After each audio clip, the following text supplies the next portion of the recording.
என்னோடு கூட பேசும் என்று சொல்லி அவருக்கு நேராக நம்மை திருப்பும். இஸ்ரவேல் மக்கள் கர்த்தருக்கு நேராக தங்கள் இருதயத்தை திருப்பும் போது சத்துருக்கள் எல்லாரையும் தாழ்த்தியா சுகவாழ்வை கற்றிருக்கிறார்.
ஒவ்வொரு வாழ்க்கையிலும் ஆசீர்வாதம் வேண்டும் அப்பா. இந்த வேளையில் ஒவ்வொருவரையும் பேர் பேராக தொட்டு ஆசீர்வதிப்பீரா. இந்த கூட்டத்தை ஆசீர்வதித்து தருவீரா. எல்லா கஷ்டங்களையும் வேதனைகள் சிலுவையில் நீர் ஏற்றுக்கொண்டிருக்கிறீர். ஒரு மன்னிப்பை தரும், ஒரு மாட்சிமை தார், ஒரு விடுதலை தார், ஒரு மகிமையை தார். இயேசுவின் மூலமாய் கெஞ்சி மன்னர் ஜெபிக்கிறோம் அன்புள்ள பிதாவே, ஆமென். உட்கார்ந்து கொள்வோம். இந்த நாளிலும் இந்த கன்வென்ஷன் கூட்டத்திற்கு என்னை அன்போடு அனைத்து சேகர தலைவர் அவர்களுக்கும் சபை ஊழியர்களுக்கும் திருச்சபையின் முப்பர்கள் அங்கத்தினர்கள் திருச்சபையின் மக்கள் அனைவருக்கும் சிறியோர் முதல் பெரியோர் வரைக்கும் என்னுடைய அன்பு கலந்த நன்றி வாழ்த்துக்களை தெரிவித்துக் கொள்கிறேன். ஆண்டவர்கள் அனைவரையும் ஆவிக்குரிய நன்மையினாலும் சரீரத்துக்குரிய நன்மையினாலும் உங்களை ஆசீர்வதித்து உங்களை மேன்மைப்படுத்துவாராக. இந்த கூட்டத்திலே நாம் ஒருவேளை இந்த கூட்டத்தில் நம்ம என்ன பேச போகிறோம், என்ன சிந்திக்க போகிறோம் யோசித்து பார்க்கும் பொழுது ஆண்டவர் இயேசு கிறிஸ்து இந்த உலகத்துக்கு வந்த நாள் முதல் கொண்டு இன்றைக்கு வரைக்கும் நடந்து கொண்டிருக்க அத்தனை காரியம் அறிந்திருக்கிறோம். இயேசு என்ற நாமம் நமக்கு கொடுக்கப்பட்டிருக்கிறது. ஒவ்வொருடைய வாழ்க்கையிலும் ஆண்டவர் தக்க தருணத்திலே ஒரு சந்திப்பின் ஆளை கொடுத்து நமக்கு ஒரு புது வாழ்வை வைத்திருப்பதை தெரியப்படுத்தி நமக்கு ஒரு ரட்சிப்பை தந்து இப்படியாக அன்பு கூர்ந்து நமக்கு ஒரு மேன்மையான ஒரு அந்தஸ்தை கொடுத்திருக்கிறார். தாழ்த்தப்பட்டிருந்த நம்மை அவர் உயர்த்தி இருக்கிறார். தாழ்ந்து கிடந்த ஏழ்மையில கிடந்த நம்மை தெரிந்து கொண்டிருக்கிறார். இன்னும் இந்த உலகத்திலே சீக்கிரம் வரும்போது ஒரு நித்திய வாழ்வு, ஒரு பரலோக வாழ்வு, ஒரு சந்தோஷமான ஒரு வாழ்வு, ஆசீர்வாதமான வாழ்வு. அங்கே பஞ்சம் கிடையாது, பசி கிடையாது. அப்படிப்பட்ட ஒரு நேர்மையான ஒரு வாழ்வை ஆண்டவர் நமக்கு வைத்திருக்கிறார். அந்த வாழ்வு இந்த உலகத்தில் நமக்கு எப்படி கொடுக்கப்படுகிறது? இருதயத்தில் இடம் கொடுக்கும் போது, இதோ வாசல் படி என்று கதவை தட்டுகிறேன், ஒருவனின் சத்தத்தை கேட்டு கதவை திறந்தால் அவனிடத்தில் பிரவேசித்து அவனோடு போஜனம் பண்ணுவேன், அவனும் என்னோடு கூட போஜனம். இன்றைக்கு இந்த அற்புதமான வாழ்க்கை ஏராளமாக பெற்றுக்கொண்டு சந்தோஷப்படுகிறார்கள். உலகம் கொடுக்கக்கூடாத சந்தோஷம், உலகம் கொடுக்கக்கூடாத சமாதானம், உலகம் கொடுக்கக்கூடாத ஒரு நல்ல ஒரு நிம்மதி, இந்த ஒரு வாழ்க்கையை ஆண்டவர் நமக்கு இலவசமாக கிருபையாக தந்திருக்கிறார். அந்த வாழ்வின் முடிவு என்ன? ஒரு மகிமை. வானத்தில் வானத்தில் நடுவானத்தில் இயேசுவின் கைகளில் நான் இருப்பேன். வானத்தில் வானத்தில் நடுவானத்தில் இயேசுவின் கைகளில் நான் இருப்பேன். பரம இயேசுவின் புன்னகை முகம் என் கண்களில் உள்ளத்தில் நிறைந்து நிற்கும், என் கண்களில் உள்ளத்தில் நிறைந்து நிற்கும். எங்கள் நடுவே வாழி பிறக்கும், பூதங்கள் கடந்து கடந்து போகும், தூதர்கள் கூட்டங்கள் சூழ்ந்திருக்கும். பறந்திடுவேன் நான், பறந்திடுவேன், பறந்திடுவேன் நான், பறந்திடுவேன். அப்படிப்பட்டதான ஒரு ஆசீர்வாதமான ஒரு வாழ்க்கை நமக்கு இந்த திருச்சபையில நமக்கு சிறு வயது முதல் வாலிபர்களுக்கு என்று ஒரு கூட்டம், வயோதிபர்களுக்கு ஒரு கூட்டம், ஆண்களுக்கு சங்கம், பெண்களுக்கு சங்கம், இப்படி நமக்கு இந்த கூட்டங்கள் நடத்துவது முக்கியத்துவம் என்ன? வெளியேறப்பட்ட ஆத்மா நமக்குள்ளே இருக்கிற இந்த ஆத்மாவை லாபப்படுத்திக் கொள்வதற்காக இந்த திருச்சபையில என்னென்ன முயற்சிகள் எல்லாம் செய்ய வேண்டுமோ, எவ்வளவு செலவு பண்ண வேண்டுமோ எல்லாவற்றையும் செய்து திருச்சபையில செய்ய வேண்டிய கடமை பொறுப்பை செய்து கொள்ள காரணம் என்ன? சுய ரத்தத்தில் சம்பாதிக்கப்பட்ட திருச்சபை. இயேசு கிறிஸ்து உலகத்தில் வந்து ரத்தத்தை சிந்தி நம்மை சம்பாதித்திருக்கிறார், கரையத்துக்கு நம்மை கொண்டிருக்கிறார். ரத்தத்துக்கு ஒரு நாள் கணக்கு கேட்க வரப்போறார். அவரை குத்துறவும் காண்பான்னு சொல்லப்பட்டிருக்கிறது. இந்த பிலாத்து தண்ணீரை கொண்டு அள்ளி அந்த கையை கழுவி ஒப்பு கொடுக்கும் போது, இந்த குற்றமில்லாத ரத்தத்துக்கு நான் பாத்திரம் அல்ல. அப்ப ஜனங்கள் சொன்னாங்க, இந்த ரத்தப்படி எங்கள் மேலும் எங்கள் பிள்ளைகள் மேலும் மட்டும் சொன்னாங்க. 1948 வருஷம் வரைக்கும் அவங்களுக்கு என்ன இல்லை, ஒரு நாடுகளே இல்லை, சிதறடிக்கப்பட்டாங்க. காரணம் என்ன? ஒரு ரத்தத்துக்கு அவங்க கணக்கு கொடுக்க வேண்டி இருந்தது. இந்த அன்புக்குரிய திருச்சபையின் பிள்ளைகளே, இன்னைக்கு இயேசு கிறிஸ்து கல்வாரி சிலுவையில் நமக்காக பாடுபட்டு மரித்திருக்கிறார். இந்த பாட்டுகள் ஒரு பாட்டு இருக்குது, அடிமை எழுதுறது அந்த அடுத்த தாளில் இருக்கும்.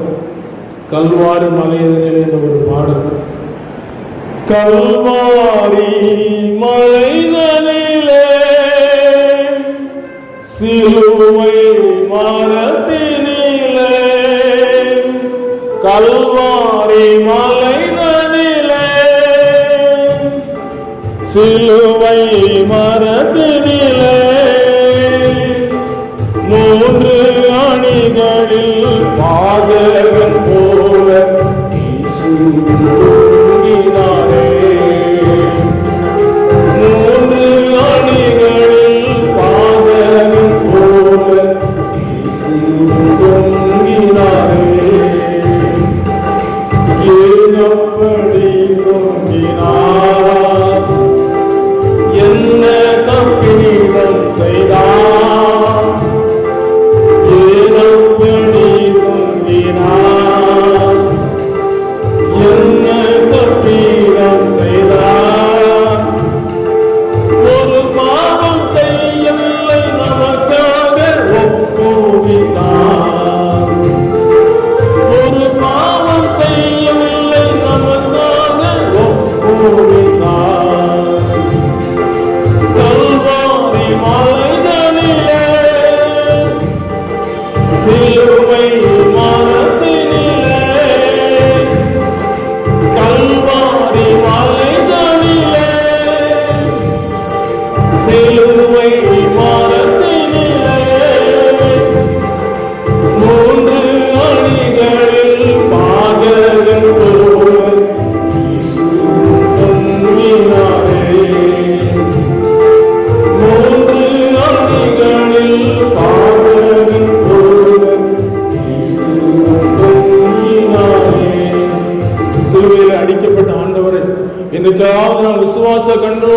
பார்க்கிறோமோ? இன்னைக்கு இந்த திருச்சபை நமக்கு சொல்கிற ஒரு காரியம் என்ன? மகனே மகளே உன் இருதயத்தை எனக்கு தான் என்று சொல்லி கேட்கிற ஆண்டவருக்கு இருதயத்தை மாத்திரம் கொடுங்க, வேறு ஒன்று வேண்டாம். உலகத்தில் இயேசு கேட்கிற ஒரே ஒரு காரியம், மகனே மகளே உன் இருதயத்தை எனக்கு தான். ஏன் கேட்கிறாரு? இந்த உலகத்தில் சிலுவைக்கு அவர் சென்றதுக்கு ஒரு காரணம் என்ன? அதனுடைய முக்கியத்துவம் என்ன? இந்த உலகத்தில் எல்லாரும் வழிவில்லை, ஏகமாய் கட்டி போனார்கள், நன்மை செய்வன் இல்லை, ஒருவராயிலும் இல்லை. எல்லாரும் வழி தப்பி போயிட்டாங்க, எல்லாரும் வழி தப்பி போயிட்டாங்க. போற முடிவு என்ன? பாவத்தின் சம்பளம் மரணம். பாவம் செய்கிற ஆத்மா சாகும், பாவம் தொடர்ந்து பிடிக்கும், பாவம் எலும்போடு ஒட்டிக்கொள்ளும். இதுக்கு இந்த திருச்சபையில ஒரு மனிதர் இந்த உலகத்தில இந்த வாழ்க்கை முடித்து போகும்போது பாவிக்கும் ஒரே ஆராதனை மாதிரிதான், பரிசுத்தவானுக்கும் ஒரே ஆராதனை மாதிரிதான். உயிர்த்தெழுதல் நாளுக்குண்டு என்று சொல்லிடுவாங்க. அந்த உயிர்த்தெழுதல் நாள்ல சொல்லப்படும் போது முதலாம் உயிர்த்தெழுதல் பங்குலன் பாக்கியவன் பரிசுத்தவான் என்று சொல்லப்பட்டிருக்கு. அவன் தன் வரிசையில் உயிர்ப்பிக்கப்படுவான். உயிர்ப்பிக்கப்படுகிறதுக்கு இன்னைக்கு இந்த உலகத்துல உள்ள இருக்கிற ஆத்மாவில் உயிர்ப்பிக்கப்பட்டிருக்குதான். ஒரு நாள் ஒரு வாலிபன் ஒரு வண்ணத்து பூச்சி இருந்துச்சு. அந்த வண்ணத்து பூச்சி ஒரு ஞானிகிட்ட போய், நீங்க உங்க ஞானின்னு சொல்றீங்களே, என் கையில ஒரு வண்ணத்து பூச்சி இருக்கு, இந்த வண்ணத்து பூச்சி உயிரோடு இருக்குதா செத்து இருக்குதா சொல்லுங்க அப்படின்னு சொல்லி கேட்ட உடனே அந்த ஞானி யோசிச்சாரு, வண்ணத்து பூச்சி ஒரு அற்ப ஜந்து, இது உயிரோடு இருக்குன்னு சொன்னா அவன் நசுக்கி கொண்டுருவான், செத்து இருக்குன்னு சொன்னா பறக்க விட்டுவான், ரெண்டும் பொய்யாயிரும். ஆகினால யோசித்து சொன்னாரு, வாலிபனே உன் கையில இருக்கிற வண்ணத்து பூச்சி உயிரோடு இருப்பதும் செத்து இருப்பதும் கையை பொறுத்தது. இன்றைக்கு நமக்குள்ள இருக்கிற விலையேறப்பட்ட ஆத்மா உயிரோடு இருப்பதும் செத்து இருப்பதும் நம்முடைய உள்ளத்துக்குள்ளே இயேசு கிறிஸ்துவுக்கு இடம் கொடுத்தது பொறுத்தது. அங்கங்கள் துளைக்க செங்கூருதி சூரக்க தொங்கி கூருசில் மாறித்தே, அங்கரங்கள் துளைக்க செங்கூருதி சூரக்க தொங்கி கூருசில் மாறித்தே, உன் பங்கம் அனைத்தும் கொட்டி தங்க சிங்காசனத்தில் அமர்த்த, உன் பங்கம் அனைத்தும் கொட்டி தங்க சிங்காசனத்தில் அமர்த்த, மகனே மகனே உன் இதயத்தை தாராயோ, இப்போ தாராயோ, இப்போ தாராயோ, நித்திய ராஜ்யத்தில் நித்திய ஜீவனோடு நித்திய காலம் வாழலாம், நித்திய ராஜ்யத்தில் நித்திய ஜீவனோடு நித்திய காலம் வாழலாம், பரிசுத்த உலகமதில் அத்தன் நித்தம் சுகித்திடலாம் வா, பரிசுத்த உலகமதில் அத்தன் நித்தம் சுகித்திடலாம் வா, மகனே மகனே உன் இதயத்தை தாராயோ, இப்போ தாராயோ, இப்போ தாராயோ. சிறிது நேரம் சிந்திக்க முடியாது தெரிந்து கொண்ட வேதவசனம் பரிசுத்த மார்க்கு எழுதின சுவிசேஷம் 14ஆம் அதிகாரம் 33, 34, 35 3 வசனத்தையும் நான் வாசிக்கிறேன். பரிசுத்த மார்க்கு 14ஆம் அதிகாரம் 33, 34, 35. பேதுருவையும் யாக்கோபையும் யோவானையும் தம்மோடு கூட்டிக் கொண்டு போய் திகிலடையவும் மிகவும் வியாகுலப்படவும் தொடங்கினார். அப்பொழுது அவர், என் ஆத்துமா மரணத்துக்கு ஏதுவான துக்கம் கொண்டிருக்கிறது, நீங்கள் இங்கே தங்கி விழித்திருங்கள் என்று சொல்லி சற்று அப்புறம் போய் தரையில விழுந்து அந்த வேலை தம்மை விட்டு நீங்கி போக கூடுமானால் அது நீங்க வேண்டும் என்று வேண்டிக் கொண்டு, எனக்கு அன்பான தேவனுடைய பிள்ளைகளை, ஆண்டவர் இயேசு கிறிஸ்து ஒரு சாதாரணமான ஒரு காரியத்தை நமக்கு செய்யவில்லை. அவருடைய நாமத்தினாலே நமக்கு ஒரு பெரிய ஒரு விடுதலை, பாதாளத்திலிருந்து ஒரு விடுதலை, பாவத்திலிருந்து விடுதலை, மரணத்திலிருந்து ஒரு விடுதலை, இப்படிப்பட்ட ஒரு பெரிய ஒரு விடுதலை நமக்கு தேடி தந்திருக்கிறார். இந்த உலகத்தில் வரும்போது அவர் சொந்த ஜனங்களை மீட்கும்படியாக இந்த உலகத்துக்கு வந்தார். சொந்த ஜனங்கள் அவர் ஏற்றுக்கொள்ளவில்லை. சொந்த ஜனங்கள் புறக்கணித்தார்கள். அவர் நகரத்துக்கு புறமே பாடுபடுவதற்கு முன்பதாக இந்த கெத்செமனே தோட்டத்துக்கு அவர் சென்று இந்த ஆத்துமா மரணத்துக்கு எதுவான துக்கம் கொண்டிருக்கும் போது வெளிப்படையாக சொன்னார். இன்றைக்கு ஒவ்வொருவருடைய வாழ்க்கையில் ஆத்துமா இருப்பதினாலே இந்த விலையை மதிக்க முடியாத ஆத்துமா நரகத்துக்குள்ள வேதனைப்படும் போது ஒரு அந்த ஐஸ்வர்யமான் சொல்லுகிறான், ஒரு சொட்டு தண்ணீர் கெஞ்சுகிறான். ஏழை ஆசிரு பருக்கள் நிறைந்தவனாய் கோவில கஷ்டப்பட்டவன் பரலோகத்திலே அவன் ஒரு சொகுசான இடத்திலே சந்தோஷமா இருக்கிறான். இந்த உலகத்திலே கஷ்டம் உண்டு, பாடு உண்டு. ஆனால் வசதியா இருக்கிறவங்க உண்டு. வசதியா இருக்கிறவங்க என்ன செய்ய நினைக்கிறார்கள்? இறைவனமே நன்றாக ஆசிரியர் சம்பளமாக வாழ்கிறார்கள். இந்த உலகம் மாயம் என்பதை அறிந்து கொள்வதில்லை. நமக்குள்ள வெளிமதிக்க முடியாத ஆத்மா இருக்கிறது. அந்த ஆத்மாவுக்கு தேவன் நியமித்திருக்கிற ஒரு வாழ்க்கை, ஒரு நித்தியம். இந்த ஆத்மாவுக்கு இந்த ஆண்டவர் இத்தனை பாடுகளை படுவதற்கு முன்பாக திகிலடைந்தார், வியாபாரப்பட்டார். ஏனென்று சொன்னால் இந்த ஆத்ம மரணத்துக்காக அவர் செய்த ஒப்பு கொடுக்கிற ஒரு காரியம் ஒரு பயங்கரமான ஒரு காரியம். அவர் அடுத்த நாள் அன்னைக்கு காட்டி கொடுக்கப்பட போகிறார். காட்டி கொடுக்கப்பட்ட பின்பு படப்போகிற பாடுகளை அவர் நினைத்து பார்க்கிறார். அவருக்கு எல்லாம் தெரியும். மனிதர் உள்ளத்தில் இருக்கிறது அப்படியே அறிந்தவர். அந்த ஸ்திரீ கையும் களவுமாக கொண்டு நிறுத்தப்பட்டிருக்கிற நேரத்தில் எல்லாரும் கல்லுகளை எடுத்துக்கொண்டு ரெடியாக இருக்கிறார்கள். நீர் என்ன சொல்லுகிறீர்? மோசே எங்களுக்கு நியாயப்பிரமாணத்தில் சொல்லி இருக்கிறார், கல்லுகளை எரிந்து கொள்ள வேண்டும் என்று சொல்லி இருக்கிறார். நீர் என்ன சொல்லுகிறீர்? குனிந்து தரையில் எழுதினார். ஒவ்வொரு மனிதனுடைய உள்ளத்தில் இருக்கிற அவர் எழுதும் போது ஒவ்வொருவராய் வாசித்து கல்லுகளை போட்டுவிட்டு ஓடிவிட்டார். மனுஷர் உள்ளத்தில் இருக்கிறது அவர் அறிந்திருக்கிறபடினாலே யாரும் சொல்ல வேண்டிய அவசியம் இல்லை, யாரும் மறைக்க முடியாது. ஆகினாலே இந்த உலகத்திலே மனுஷகுமாரனுக்கு தான் பாவத்தை மன்னிக்க அதிகாரம் உண்டு என்று சொல்லப்பட்டிருக்கிறதுனாலே இந்த ஆத்மா கரைபட்டு போன ஆத்மா சுத்திகரிக்கப்பட வேண்டும். தன் தாயிட்டு ஓடுகிற பிள்ளைக்கு நல்ல ஒரு சுத்திகரிப்பு கொடுத்து வேறு வஸ்திரத்தை கொடுத்து சுத்திகரித்து அழகு பார்க்கிற ஒரு தாயினுடைய அன்பு போல இந்த இயேசுவானவர் யாரெல்லாம் அவரை தேடி வருகிறாங்களோ அவங்க எல்லாரும் சுத்திகரிக்கிறார். முதலாவது ஆண்டவர் கொடுக்கிற ஒரு ஆசீர்வாதம் சுத்திகரிப்பு. இந்த உலகத்தில் எத்தனையோ காரியங்கள் நம்ம மாயான காரியங்கள் நாம் நம்பிக்கொண்டிருக்கிறோம்.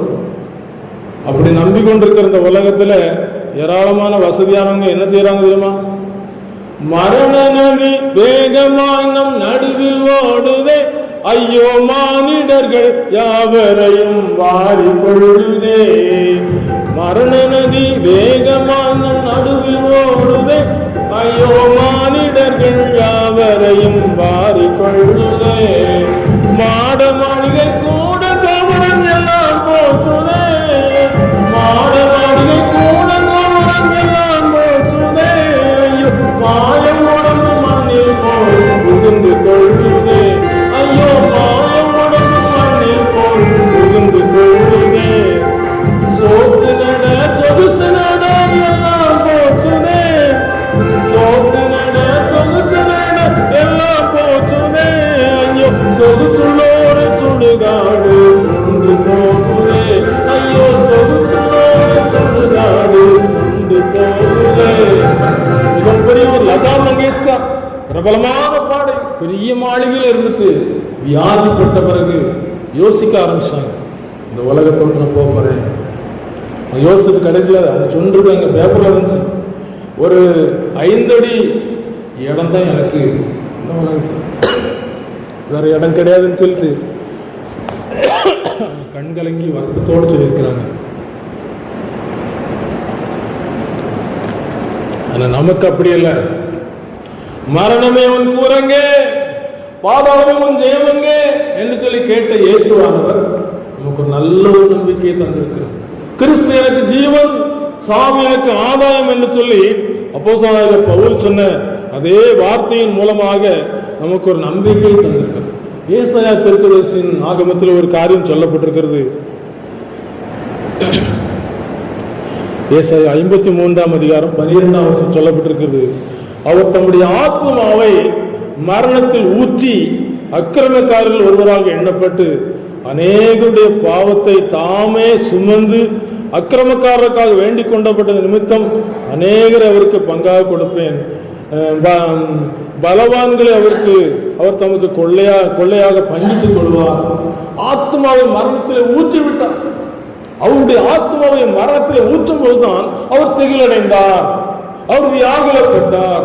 ஒரு சாதாரணமாக இந்த வெற்றியை நமக்கு அவர் பெற்று தரவில்லை. தம்முடைய ஆத்மாவை ஊற்றி மரணத்தை ஜெயிக்க வேண்டும் என்று சொன்னால் அந்த பரிசுத்த ரத்தம் பலிபீடத்தில் சிந்தப்படுகிற ஒரு காரியத்தை செய்யும் போது நன்றாக வாசித்து பார்க்கிறோம். தாம் செய்த அற்புதங்களை பெற்றுக்கொண்ட ஜனங்கள், பரலோக ராஜ்யத்தினுடைய சுவிசேஷத்தை கேட்ட ஜனங்கள், அவர் பின்னாக ஒரு கூட்டம் சென்றது, நிறைய பேருக்கு அற்புதங்கள் கிடைத்தது. ஆனால் பிரதான ஆசாரியரும் பரிசேயரும் ஏறிவிட்ட போது அவங்க என்ன சொன்னார் தெரியுமா? இவர் சிலுவையில் அறையும் என்று சொல்லி கூக்குரலிட்டு சொன்னார்கள். பரவாசம் விடுதலை செய்யும் என்று சொன்னார்கள்.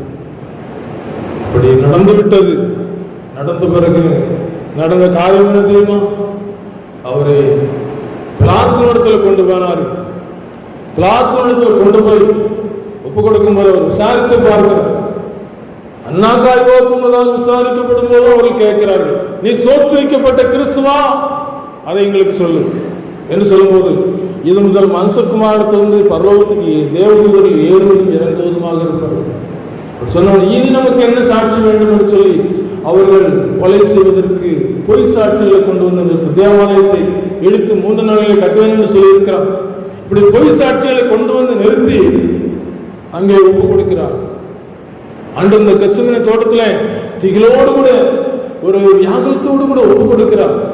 ஒப்பு கொடுத்து அவரை காட்டி கொடுக்கிற முத்தத்தினாலே காட்டி கொடுக்கிறார். முத்தத்தினாலே காட்டி கொடுத்த உடனே காட்டி கொடுத்த அந்த நேரத்தில் பின் கைகளாலே கட்டப்படுகிறது. அந்த கைகள் அற்புதம் செய்த கைகள், அநேகரை ஆசீர்வதித்த கைகள், மரித்து 4 நாளில் லாசரு உயிரோடு எழுப்பின ஆண்டவர் ஒரு காட்டி கொடுக்கப்படுகிறார். அது மட்டுமல்ல, இந்த உலகத்தில் 10 குஷ்டரோகிகளை ஒரே நேரத்தில் சுஸ்தப்படுத்தின ஆண்டவர்.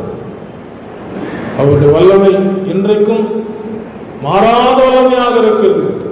அவரிடத்தில் வந்து ஜெபிக்கிற அத்தனை பேரையும் அவர் கைவிடாத ஆண்டவராக இருக்கிறார். அவருடைய அன்பை நான் ஒரு நாளிலே அண்டிக் கொண்டேன். அப்பொழுது என்னுடைய வாழ்க்கையிலே எனக்கு ஒரு ஆறுதல் கிடைத்தது. அன்பில் பிரதான ஆண்டவரே, உம்மை நான் அண்டி கொள்ளுகிறேன். 4வது பாடல். அன்பில் பிரதான ஆண்டவரே, உம்மை நான் அண்டி கொள்ளுகிறேன். அன்பில் பிரதான ஆண்டவரே, ஒழுக்கப்பட்டேன், உருகிருந்தேன், அன்பை அழைத்தீரே. ஒழுக்கப்பட்டேன், உருகிருந்தேன், அன்பை அழைத்தீரே. வந்தேன் வந்தேன் ஏற்றுக்கொள்ளும், வந்தேன் வந்தேன் ஏற்றுக்கொள்ளும். அன்பில் பிரதான ஆண்டவரே, உம்மை நான் அண்டி கொள்ளுகிறேன். அன்பில் பிரதான ஆண்டவரே, மீட்கப்பட்டேன் உமது இரத்தத்தால், ஆசீர்வதித்தீரே. மீட்கப்பட்டேன் உமது இரத்தத்தால், ஆசீர்வதித்தீரே. வந்தேன் வந்தேன் ஏற்றுக்கொள்ளும், வந்தேன் வந்தேன் ஏற்றுக்கொள்ளும். அன்பில் பிரதான ஆண்டவரே, உம்மை நான் அண்டி கொள்ளுகிறேன். அன்பில் பிரதான ஆண்டவரே. ஆண்டவருடைய அன்புதான் இன்றைக்கு வரைக்கும் வாழ வேண்டும். எனக்கு 5 வயதில் அம்மா இறந்துட்டாங்க. போர்டிங்கில் சேர்ந்து படிக்கும்போது ஒரு என்னை விட மூத்தவன் காலை வச்சு மிதிச்சு அடிச்சிட்டான். நான் அழுது கொண்டு இருக்கும்போது ஆண்டு பக்கத்தில் வந்து என்னுடைய உள்ளத்தில் பேசி, தாய் ஒன்று மறந்தாலும் நான் உன்னை மறப்புகள் சொல்லி இன்றைக்கு வரைக்கும் ஆண்டவர் ஒரு அன்பை தந்திருக்கு. இந்த அன்பு தான் இன்றைக்கு எனக்கு முன்பதாக சென்று கொண்டு இயேசுவின் அன்பு, இயேசுவின் பரிசுத்தம், இயேசுவின் பரலோக நிச்சயம். இந்த உலகத்தில் எப்ப மறித்தாலும் ஆண்டுடைய ராஜ்யத்துக்கு போகக்கூடிய ஒரு நல்ல ஒரு நிச்சயம். இன்னைக்கு நம்முடைய வாழ்க்கையில துன்மார்க்கமாக வாழ்ந்து கொண்டிருக்கிற மக்களுக்கு ஒரு சில காலங்கள் கொடுக்கப்படும், ஒரு தவணைகள் கொடுக்கப்படும். மனம் திரும்புவதற்கு, ரட்சிக்கப்படுவதற்கு, பரிசுத்தமாகப்படுவதற்கு சில காலங்கள் கொடுக்கப்படும். ஆனால் இந்த உலகத்தில் நம்பி வாழ்ந்துதான் ஒரு பிரயோஜனம் இல்லையே. கடைசியில் போகும்போது ஒன்றும் கொண்டு போக முடியாது.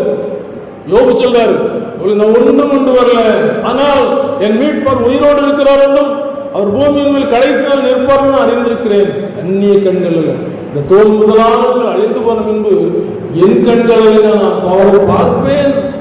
எவ்வளவு பெரிய நிச்சயம்! ஆண்டவரோடு பின்னி பிணைத்த ஒரு நிச்சயம். அவரோடு கூட ஒரு உறவு இருக்கிறதா?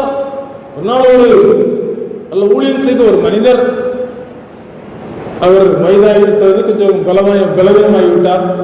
பலவீனமான உடனே அவரை பார்ப்பதற்கு அவருடைய சக ஊழியர் வந்து பார்க்க வருகிறார். பார்த்து விட்டு, சகோதரனே நீ பலவீனப்பட்டு விட்டான்னு சொல்லி நான் கேள்விப்பட்டேன், எப்படி இருக்கிறா அப்படின்னு சொல்லி கேட்கும்போது, சரீரத்தில் கொஞ்சம் பலவீனமா இருக்கேன், ஆனா மரணம்னு யோசிக்கும் போது எனக்கு பயமா இருக்கிறதுக்கு. ஜீவகாலமெல்லாம் மரண பயத்திற்குள்ளானவர்கள் யாவரையும் விடுதலையாகும்படியே எப்படியானார் சிலுவைக்கு சென்றார், சிலுவை சுமந்து சென்றார், அடிக்கப்பட்டார், நொறுக்கப்பட்டார், துப்பு பரியாசம் பண்ணுகிற பரியாசம் பண்ணு எல்லாம் நீ சகித்துக் கொண்டு ஒரு அடிக்கப்படுகிற ஆட்டுக்குட்டியை போல சகித்துக் கொண்டார். இதெல்லாம் திருச்சபையிலே சொல்லும் போது அநேகர் கேட்க மாட்டேங்கிறாங்க. இந்த திருச்சபையில சிலுவை குறித்து நல்ல போதனை குருவானவர் கொடுத்திருந்தாங்க, யூடியூப்ல பார்த்தேன். அந்த அந்த சிலுவையை பற்றி உபதேசங்கிற இடத்துல இன்னொரு வசனம் இருக்குது. எப்படி எனில், தேவ ஞானத்துக்கு ஏற்றபடி உலகமானது சுய ஞானத்தினாலே தேவனை அறியாதிருக்கையில் பைத்தியமாய் தோன்றுகிற விசுவாசத்தினாலே ரட்சிக்க தேவனுக்கு பிரியமாயிற்று. உலகமானது சுய ஞானத்தினாலே தேவனை கண்டுகொள்ளவே முடியவில்லை. எத்தனையோ வழிபாடுகளை அவங்க என்ன செய்யறாங்க. அந்த வழிபாட்டில் இறைவன் இல்லை. இயேசு என்ற நாமம் கொடுக்கப்பட்டிருக்கிறது.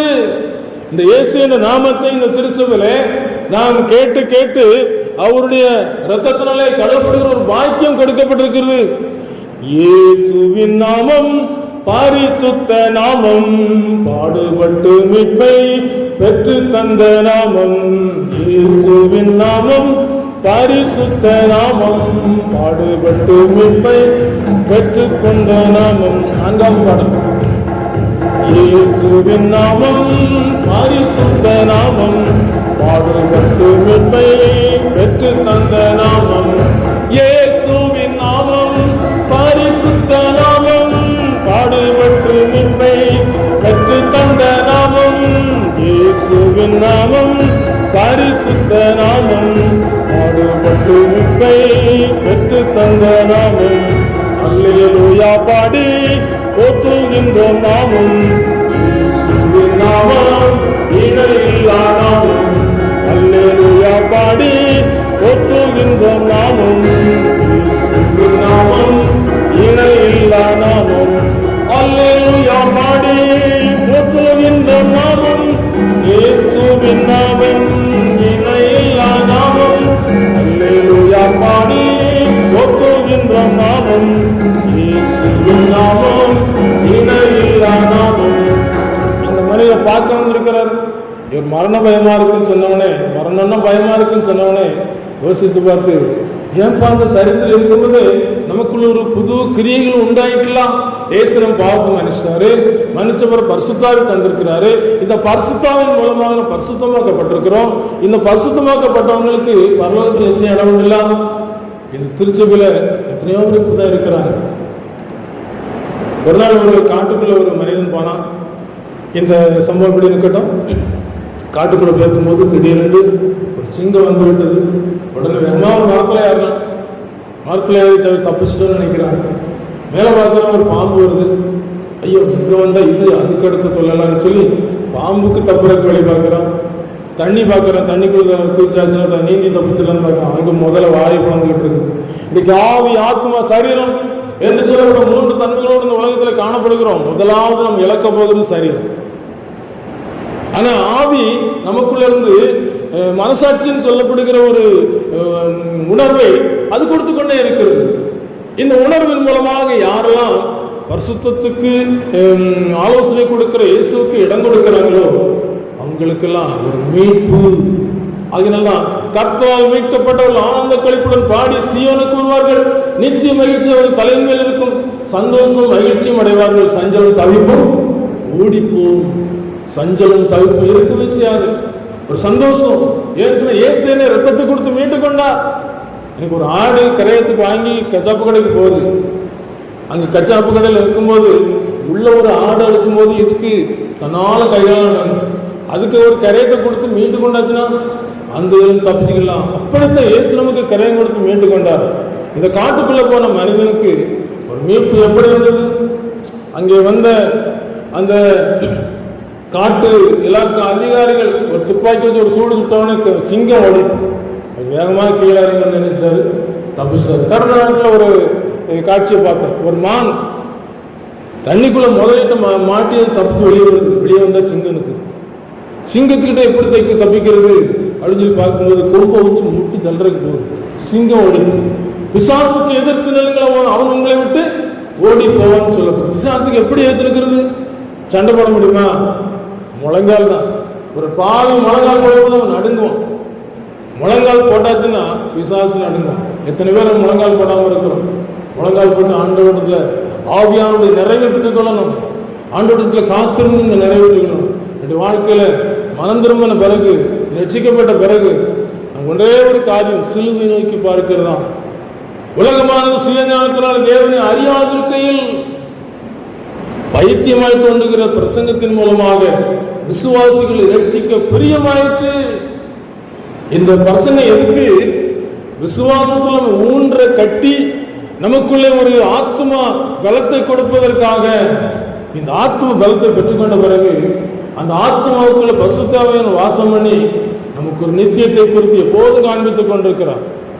அப்படிப்பட்ட இந்த ஊழியம் செய்த மனிதருக்கு பயம் இருந்ததுனால சக ஊழியர் சொல்றாரு, ஏதாவது ஒரு பாவம் இருக்கும் பார்த்துக்க, ஆண்டவருக்கு உனக்கு ஒரு தொடர்பு இல்லாமல் இருக்கும் பார்த்துக்க, நீ நம்ம 2 சேர்ந்து ஜோமன் வாங்கன்னு சொல்லி ஜோம் பண்றாங்க. ஜோமனி அந்த மனிதர் ஜோமனிட்டு போயிட்டாங்க. 2 நாள் கழிச்சு வாரேன். அப்போ வரும்போது உனக்கு ஆண்டவர் என்ன செய்கிறாரோ அதை என்ன செய், நீ சொல்லுன்னு சொல்லிட்டு போயிட்டார். 2 நாள் கழிச்சு அந்த ஊழியக்கார் வார, சகோதரன் இப்போ எப்படி இருக்கா, எனக்கு ஏதாவது தெரிஞ்சுதான் ஆண்டவர் வெளிப்படுத்தினாரா? ஆமா வெளிப்படுத்தினாரு. என்ன வெளிப்படுத்தினாரு? ஒரு கோழி முட்டை சுத்தி வருது பார்த்துக்க. கோழி முட்டை சுத்தி வருது. என்னப்பா கோழி முட்டை சுத்தி வருதுங்க? என்ன செய்தான்?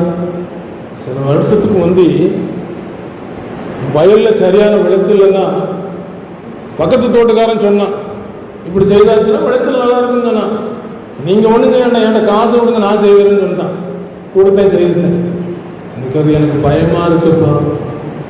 திருப்பி அவன் முழங்கால் பிடிச்சவனும் திருப்பி 2 பாவத்தை அறிக்கை செஞ்சு அழுது கண்ணீரோடு ஜோம் பண்றாங்க.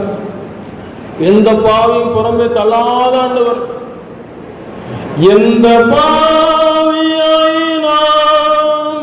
தள்ள மாட்டேன் என்கிறார். துரோகம் செய்த போதினால் நோக்கி ரட்சிப்பார்.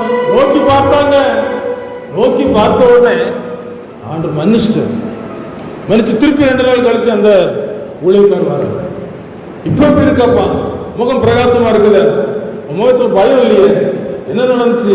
ஏசிய பாவத்தை மன்னிச்சிட்டார். மாட்சி மிகும் மோட்ச நகர் மகிமையை சொல்வேன், மாட்சி மிகும் மோட்ச நகர் மகிமையை சொல்வேன், இந்த மங்களம் மாளிகைக்குள் எப்போ சேருவேன், அந்த மங்களம் மாளிகைக்குள் எப்போ சேருவேன், பட்டணத்து வீதியெல்லாம் சுத்த பண்ணாமே, பட்டணத்து வீதியெல்லாம் சுத்த பண்ணாமே, அங்கு மாடுவோரும் கொடா கோடியே, அங்கே மாடுவோரும் கொடா கோடியே, முத்து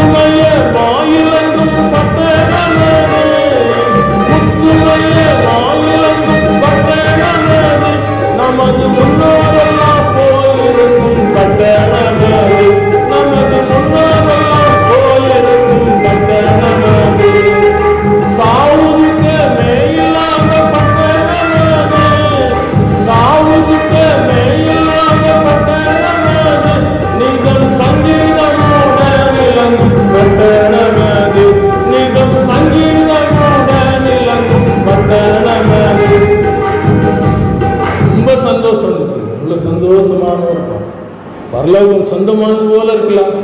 பரலோகத்தில் நீங்கள் நல்லா யோசிங்க, சந்தோஷம் பாடுங்க. நான் ஆண்டவர் ஏற்றுக்கொண்ட புதுசில் ஒரு அருமையான ஒரு காட்சி, நல்லா ஜபித்து நல்லா இருந்தது. நேரம் ஜோமணி படத்திற்கு போது அருமையான ஒரு காட்சி. அதாவது இந்த உலகத்தில் எல்லாம் இல்லை பார்த்துருக்கேன், வேற ஒரு உலகத்தில் இருக்கிற மாதிரி. அங்கே பாருங்க, ஒரு ரவுண்டாக உட்காந்து ஆண்டவர் துதிச்சு பாடிக்கிட்டே இருக்கிறாங்க. எவ்வளோ சந்தோஷமா பாடுறாங்க தெரியுமா? அங்கிருந்து ஒரு வார்த்தை வருது, இயேசுவை ஏற்றுக்கொண்டவர்களுக்கு மாத்திரம்தான் அங்கே இடம் உண்டு. இயேசுவை ஏற்றுக்கொண்டிருக்கிறோமா?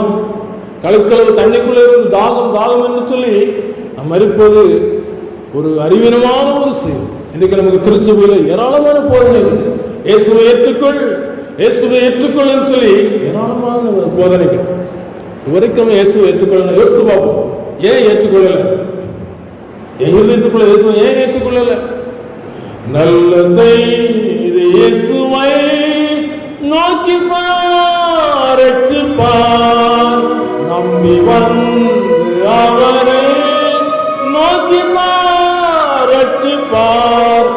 எந்த பாவியாய் நாம் தள்ள மாட்டேன் என்கிறார்.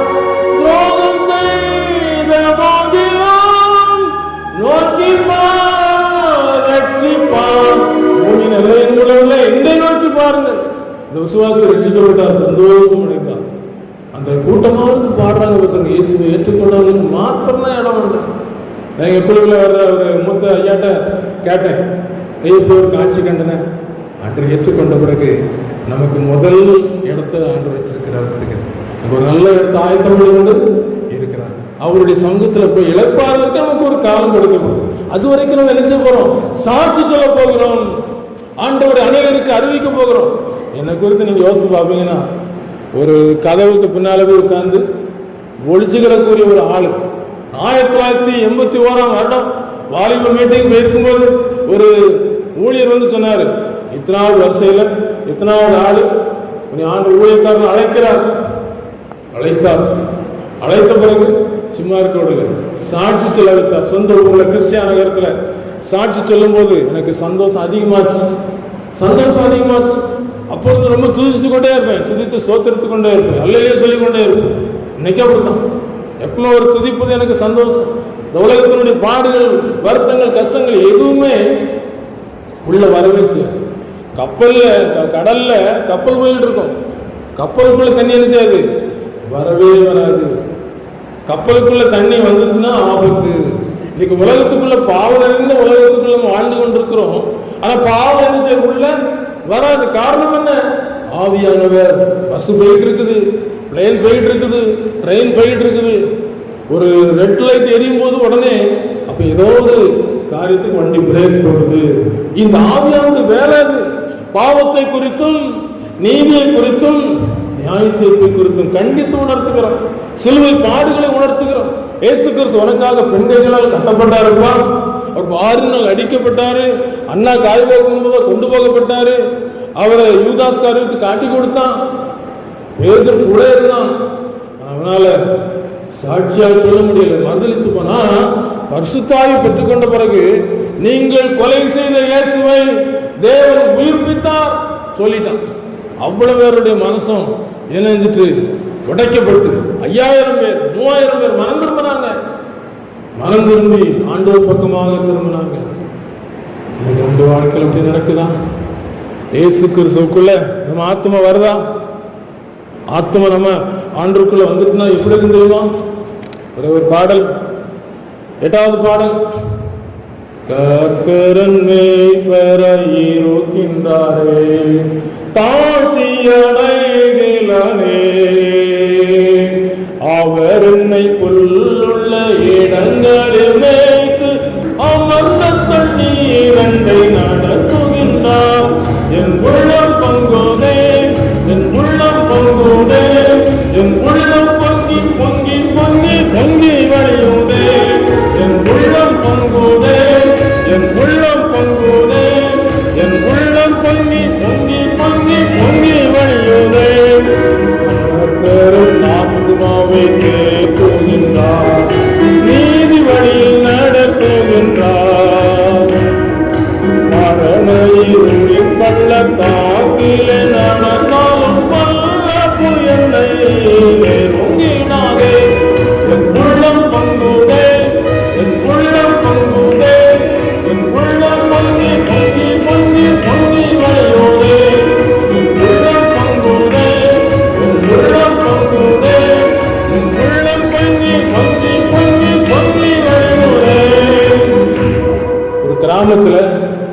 ஒரு தலைவர் இருந்தாரு. தலைவருக்கு ஒரு மகன் இருந்தான். இந்த கிராம தலைவருடைய மகன் சிறுவனாக இருந்தான். அப்படியே வளர்ந்துட்டு இருக்கும்போது நிறைய செல்லங்கள் கிடைத்தது. தலைவருடைய மகன் சொன்னோம்னா நிறைய சலுகைகள் கிடைத்தது. இப்படி இருக்கும்போது அவன் கர்த்தருக்கு பயந்து இருக்காம, நீதி வழியில் நடக்காம, அந்த தலைவரை போல நல்லவனா இல்லாம கொஞ்சம் மாறுபாடான வழியில போனா அநேகருக்கு தொந்தரவு கொடுக்க ஆரம்பிச்சான். இன்னைக்கு துன்மார்க்கருடைய காரியங்கள் நீதிமான்களுக்கு அநேக தொந்தரவு கொடுக்கிறது. ஒரே ஒரு வசனம் ஞாபகத்துக்கு நம்ம எல்லாரும் வாசிப்போம். இந்த விதமான வசனத்தை 2000 ஆண்டுகளுக்கு முன்னதாக அப்போஸ்தலனாகிய பவுல் நமக்காக எழுதி வைத்திருக்கிறதை யோசித்து பார்ப்போம். துன்மார்க்கர் செய்கிற காரியங்களை இன்னைக்கு நம்ம என்ன செய்யறோம்? கண்கூடாக பார்க்கிறோம்.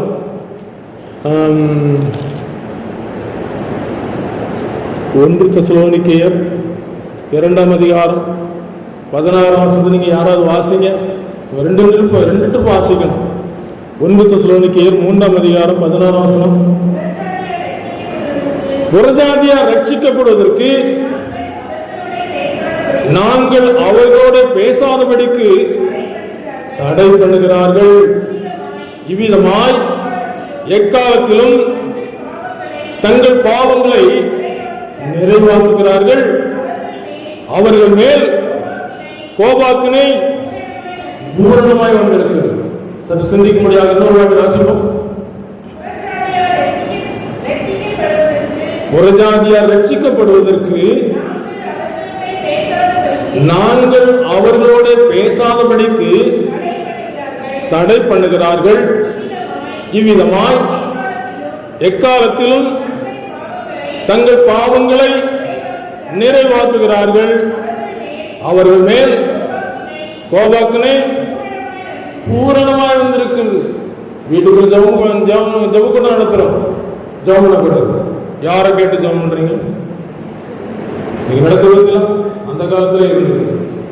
ஆச்சரியப்பட வேண்டியது நம்ம கர்த்தரை சார்ந்து கொள்கிறோம்.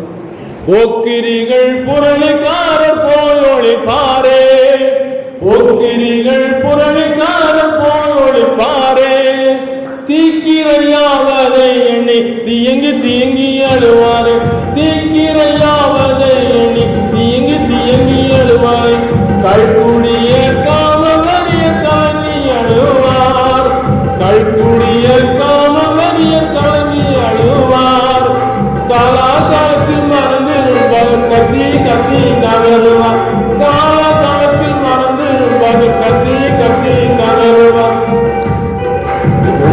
மனதிற்கு நல்ல சான்ஸ் கொடுக்கப்படுது.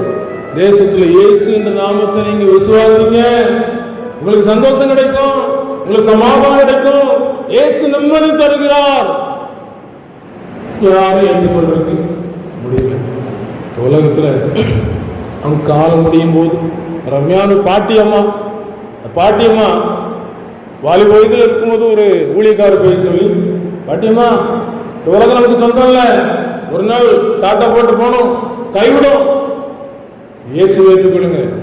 இயேசு உங்க பாவத்தை சிலுவையில் சுமந்து இருக்கிறாரு.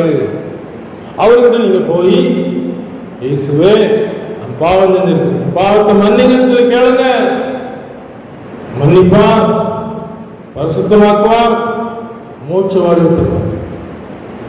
இல்ல தம்பி, நான் யாருக்கும் எந்த அநியாயம் பண்ணல, இயேசுவை ஏற்றுக்கொள்ள முடியாது, அந்த ஆண்டவர் எனக்கு நல்லது தரும், நான் நல்லதாக செய்து. காலங்கள் உருண்டு ஓடிது. சரீரம் உருவலியை தொடங்கிச்சு. உருவலியை தொடங்கும் போது கை காலில் பலன் குறைஞ்சது. இப்போ நமக்கு வாலிப நாட்கள் இருந்த பலன் இப்போ நமக்கு இருக்காது, கொஞ்சம் பலன் குறைஞ்சிருக்கும். அப்போ அவங்க பலன் குறைஞ்ச உடனே அவங்களுக்கு ஆவிக்குரிய கண்கள் திறக்க ஆரம்பிச்சு. இன்னைக்கு நமக்கெல்லாம் பார்க்கறதுக்கு எனக்கு கணக்கு முன்பதாக நீங்க இருக்கிறீங்க, உங்க கணக்கு முன்பதாக நான் இருக்கிறேன், இதான் நமக்கு தெரியுது. ஆனால் பிழையாம் வழி தப்பி போகும்போது அந்த கழுதைக்கு என்ன தெரிஞ்சு, தேவதன் இருக்கிறது தெரிஞ்சது, கண்ணு திறக்கப்பட்டுச்சு. அந்த கழுதைக்கு தெரியுது, மனுஷனுக்கு தெரியல. அவன் தவறான வழிக்கு போய்கிட்டு இருக்கிறான். இஸ்ரவேல் மக்களை சபிப்பதற்காக பாலாக்கு கூலி பொருத்தி கூட்டனால போய்கிட்டு இருக்கிறான். அது ஆண்டுக்கு சுத்தம் அல்ல, ஆண்டு விருப்பம் அல்ல. எல்லாரும் ரட்சிக்கப்படும், தேவனை அறிகிற அறிவை அடையும், தேவன் சித்தமுள்ளவராயிருக்கிறார். ஒருத்தர் கண்டு போகக்கூடாது, எல்லாரும் ரட்சிக்கப்படணும்.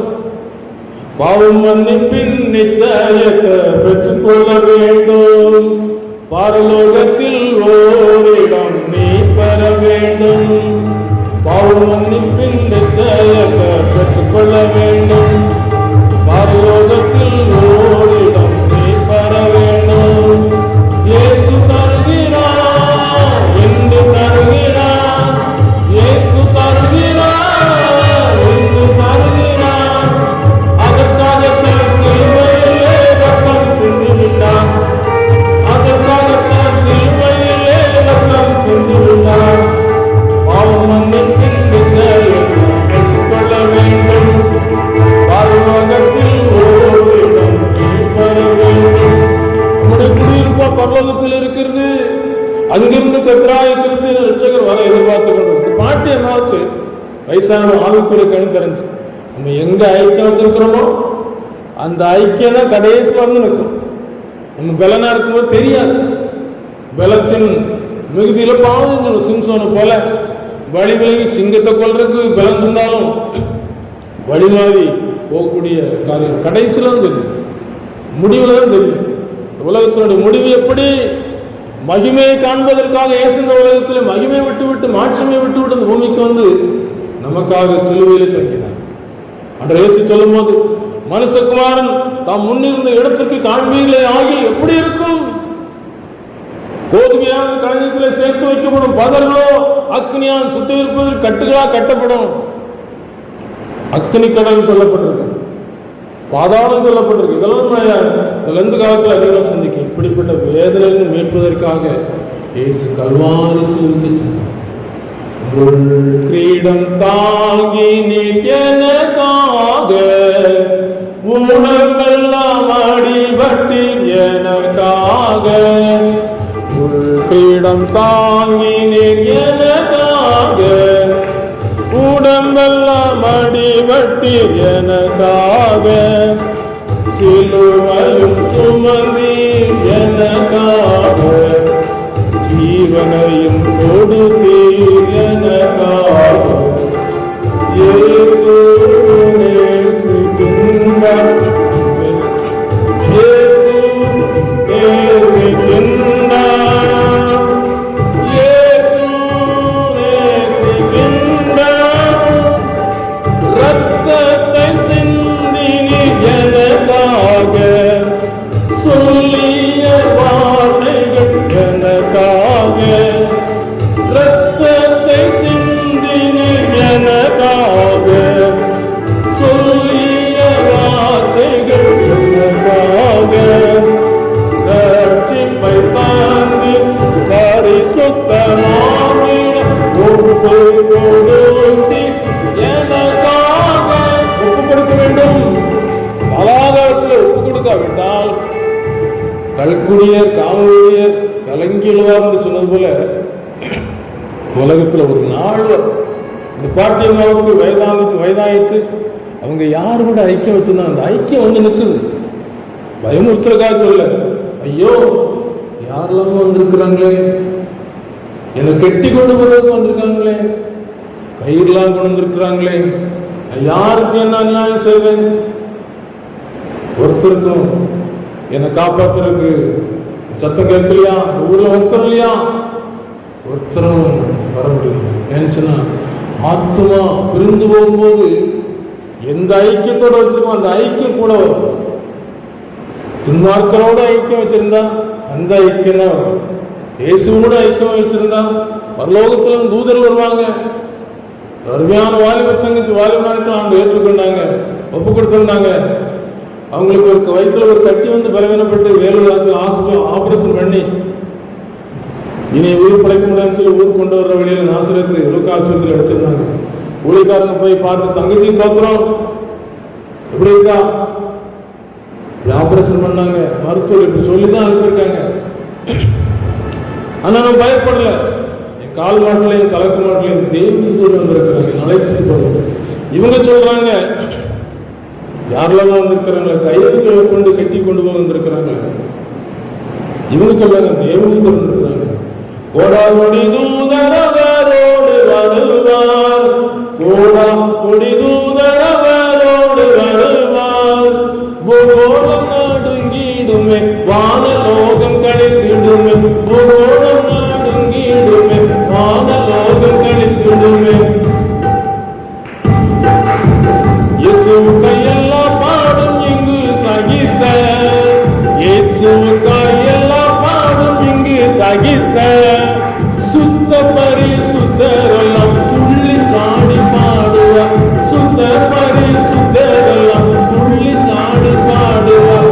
எப்பொழுதன் இயேசுராஜன் எப்போ வருவார், எப்பொழுதன் இயேசுராஜன் எப்போ வருவார், எப்போ எப்போ என்று அகம் ஏங்கி ஏங்கி தவிக்கிறது. எப்போ எப்போ என்று அகம் ஏங்கி ஏங்கி தவிக்கிறது. செய்து கேட்டோம், அதை ஏற்றுக்கொண்டிருக்கிறோமா? பாவம் மன்னிக்கப்பட்டிருக்குதா? நம்முடைய குடியிருப்பு பரலோகத்தில் இருக்குங்கிற வார்த்தைக்கு நம்முடைய முடிவு என்ன? நிச்சயம் இருக்குதா? இயேசு கிறிஸ்து உள்ளத்துக்குள்ள வந்துட்டாருன்னா சிந்தனைய எப்படி சிந்தனைகள்லாம் இருக்கு தெரியுமா? இயேசு கிறிஸ்து எனக்காக பாடுபட்டார், எனக்காக மரித்தார், எனக்காக பாரசூரி சுமந்தார், என்னை மீட்பதற்காக இரத்த கரையத்தை கொடுத்து விட்டார். நான் இனி அவருடைய பிள்ளை. சிலுவையில் அறையப்பட்ட இயேசுவை குறித்தே பிரசங்கிக்கிறேன் சொல்றார். அவர் யூதருக்கு இடலாகும், கிரேக்கருக்கு பைத்தியமாகவும் காணப்படும். யூதர்கள் அடையாளத்தை தேடினாங்க. அடையாளம் என்ன? இயேசு கிறிஸ்து உலகத்தில் ஒரு மனுஷனுக்குள்ள வந்ததுக்கு அடையாளம் என்ன? புது சிருஷ்டி. தகப்பனே, பரத்துக்கு ஒரு பாவம் செஞ்சேன், இனி கூட குமார்னு சொல்லப்பட்ட பாத்திரம் இல்லை, கூலிக்காரில் ஒருவனாக வைத்துக் கொள்ள சொல்லி சரண்டர் ஆன உடனே வாங்க இவனுடைய பாவரிக்கை ஏற்றுக்கொண்டு இவன் பழைய வஸ்திரத்தை கழட்டி போடுங்க, புது வஸ்திரத்தை கொண்டாங்க, மோதிரத்தை கொண்டாங்க, பாதரட்சி கொண்டாங்க, இவனுக்கு ஒரு நல்ல ஒரு வாழ்க்கைய கொடுத்துருவோம்.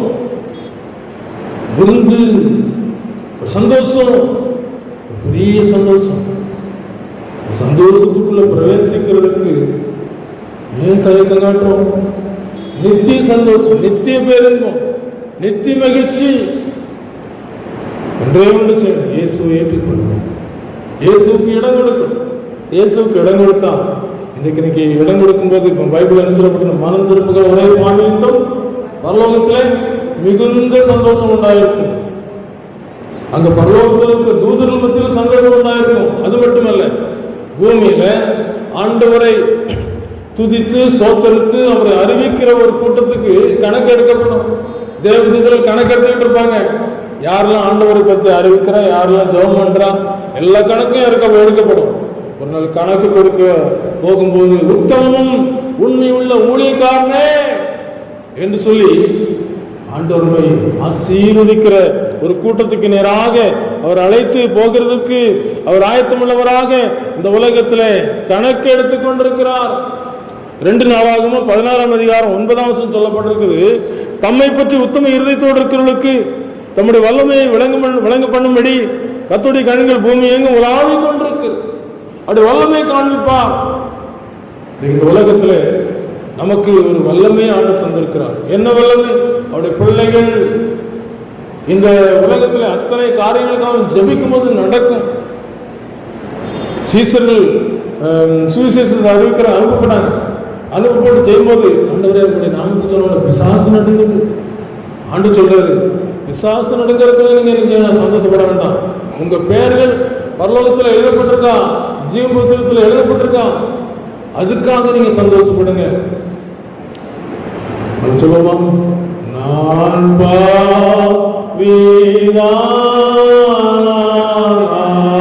பாவிதானாலும் நீ மாசற்ற இரத்தம் சிந்தினீர் வாழென்று என்னை அழைத்தீர்.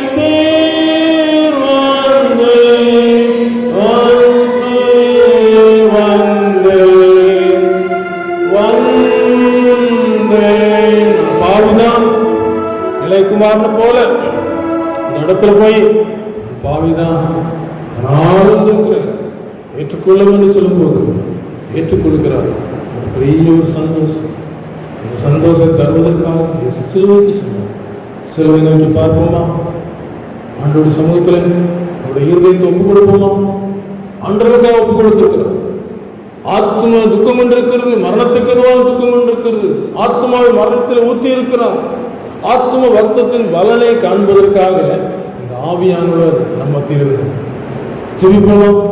கண்களை மூடி ஆண்டோடைய சமூகத்தில் தாழ்த்தி, ஆண்டவரே நான் பாவி, இடத்துல வந்திருக்கிறேன், ஏற்றுக்கொள்ளும் என்று சொல்லுமா?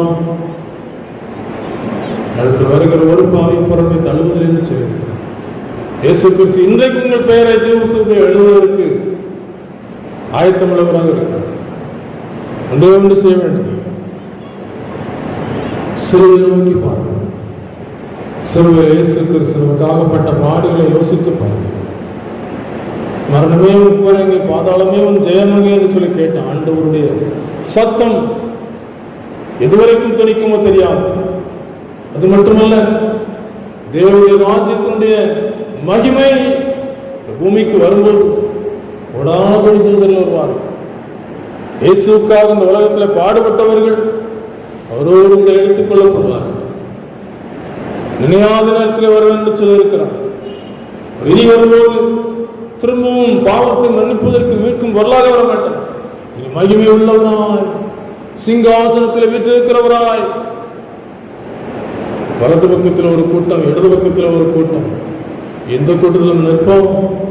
அவனவன் தன் தன் வரிசையிலே என்று சொல்லப்பட்டிருக்கிறது. எந்த வரிசையில் நிற்போம்? ரட்சிக்கப்பட்டவர்களுக்கு தனி வரிசை, தேவனை அறியாதவர்களுக்கு ஒரு வரிசை. அந்நாளிலே அவர் எல்லா தூதருக்கும் முன்பதாக வல்லமை புரிந்தவராய், பட்சிக்கிற அக்னியாய், ஆச்சரியப்படுத்தக்கவராய் காணப்படுவார். அந்நாளிலே அவரை அறியாதவர், அவரை ஏற்றுக்கொள்ளார், அவருடைய சன்னிதானத்திலிருந்து நீங்களாகி நித்திய தண்டனைக்கு செல்வார்கள் சொல்லப்பட்டது. அதுக்கு ஒரு மாற்ற முடியாது. இன்றைக்கு நம்முடைய உள்ளத்திற்குள்ள இயேசுவை ஏற்றுக்கொண்டால் நாம் ஒரு மாறுதலை பெற்றுக்கொள்ளலாம், ஒரு சந்தோஷத்தை பெற்றுக்கொள்ளலாம், ஒரு ஆசீர்வாதத்தை பெற்றுக்கொள்ளலாம். ஒப்புக் கொடுப்போமா? காலமோ செல்லுதே, வாலிபமும் மறையுதே, எண்ணமெல்லாம் வீணாகும், கல்வியெல்லாம் மண்ணாகும், மகிமையில் இயேசுவை தரிசிக்கும் நேரத்தில் அந்த நாள் நல்ல நாள், பாக்கிய நாள், அந்த நாள் நல்ல நாள், பாக்கிய நாள். மகா அலெக்சாண்டர் உலகத்தையே முற்றிலுமாக நான் வெற்றி பெற்று ஆளுகை செய்ய நினைத்தவர் கடைசியில் வியாதிப்பட்டு மறிக்கிற நேரத்தில் தன் கைகளை விரித்து வைக்க முடியாது சொன்னார். ஏன்னு தெரியுமா? உலகத்தில் ஒன்றும் கொண்டு வரல, உலகத்தை விட்டு போகிறேன்.